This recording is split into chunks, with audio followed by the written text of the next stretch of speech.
Anand C. Joseph Vijay எனும் நான்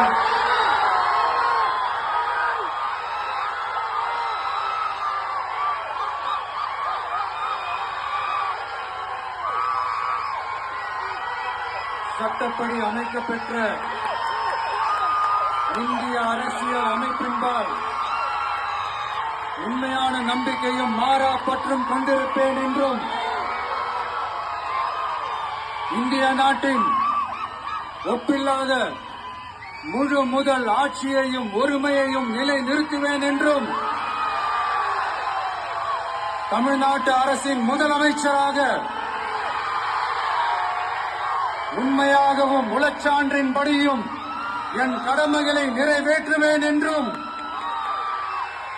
அரசியல் அமைப்பிற்கும் சட்டத்திற்கும் இணங்க அச்சமும் ஒருதலை சார்பும் இன்றி விருப்பு வெறுப்பை விலக்கி பலதரப்பட்ட மக்கள் அனைவருக்கும் நேர்மையானதை செய்வேன் என்றும் ஆண்டவன் மீது ஆணையிட்டு உறுதிமொழிகிறேன்.